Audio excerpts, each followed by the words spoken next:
Pensez-vous que votre cerveau vous trompe? Pensez-vous qu'on puisse tromper votre cerveau? Voici les biais cognitifs. Vous allez être surpris. Qu'est-ce qu'un biais? Bonjour à tous, je suis Véronique Chaput, sophrologue praticienne en hypnose et psychosomato-énergétique. Et un biais, c'est un raisonnement rapide qui nous permet tout simplement de décider au plus vite. C'est comme un raccourci que va utiliser votre cerveau pour décider dans des circonstances plutôt de stress, ou en tout cas quand vous avez vraiment besoin de rapidité.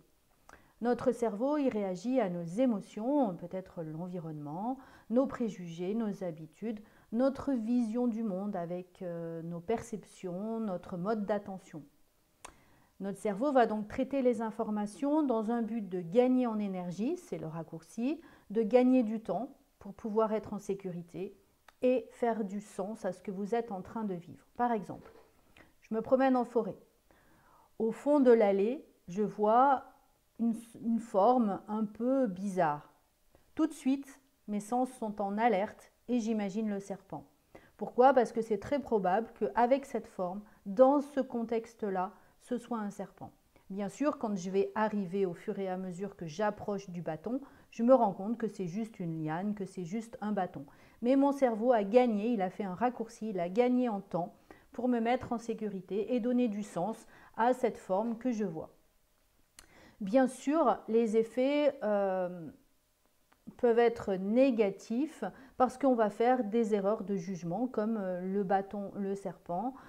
On oublie des faits objectifs qui peuvent être complètement oubliés ou écartés. Éviter les biais, c'est déjà les connaître parce que c'est juste un fonctionnement normal de notre cerveau. Par exemple, voici quelques biais qu'il serait intéressant de connaître, surtout pour aller cultiver notre bien-être. On a tendance à retenir plutôt les détails que quelque chose de global. Par exemple, vous avez passé une super journée, mais vous revenez, vous êtes pris dans un embouteillage. Et bien vous allez dire que votre journée était vraiment pénible, était lourde, vous avez complètement oublié ce que vous avez vécu dans la journée, ou par exemple votre journée de vacances, tout simplement parce qu'en revenant, c'était vraiment abominable d'être pris dans ces embouteillages. Par exemple, pour les personnes anxieuses, vous pouvez ressentir une forme de mal-être dans un train, peut-être parce qu'il y a une odeur particulière ou peut-être parce que vous vous êtes dépêché et vous allez faire le lien très rapide, monter dans un train, je me sens toujours mal et je peux même faire des crises d'angoisse.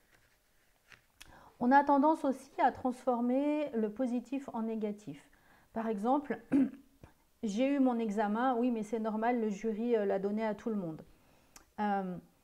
On va généraliser quelque chose, par exemple, mes parents me font un compliment, bah, c'est normal, ils ne sont pas objectifs, je suis leur fille.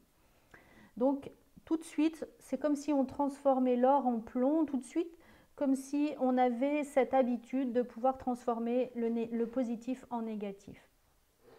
Le fait aussi que, quelquefois, on fait des prédictions, ou en tout cas, on va annoncer des choses sans preuve. Par exemple, ah ben non, cette technique, ça ne peut pas marcher sur moi.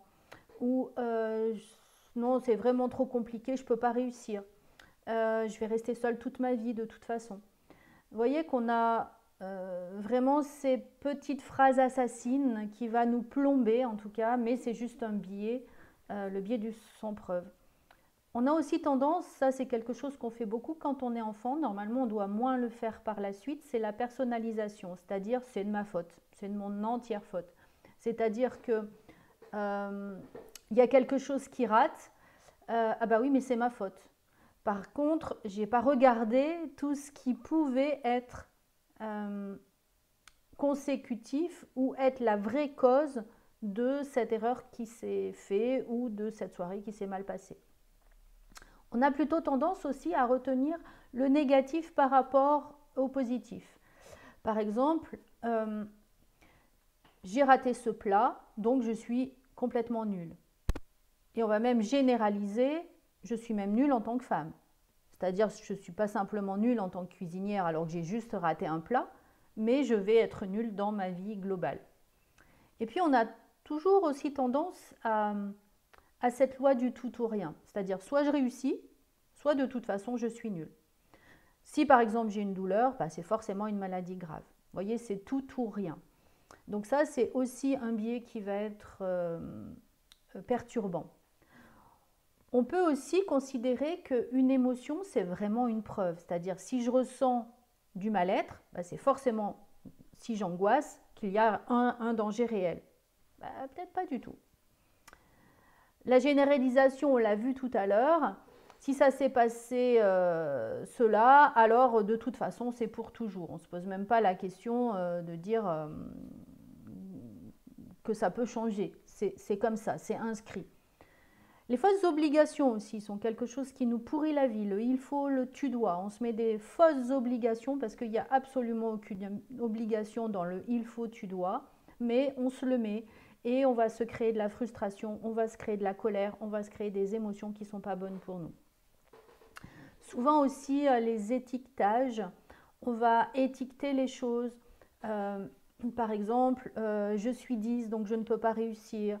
Il est grande gueule. Je suis nulle, je ne sais pas faire ça. Et c'est comme si ça nous bloquait dans l'apprentissage qu'on peut en faire.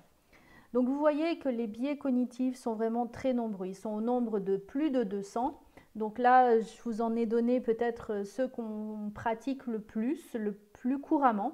Donc peut-être être attentif un petit peu à notre façon dont notre cerveau fonctionne pour mieux s'en servir et en tout cas éviter de générer des émotions qui seraient par la suite comme une boule de neige délétère pour nous.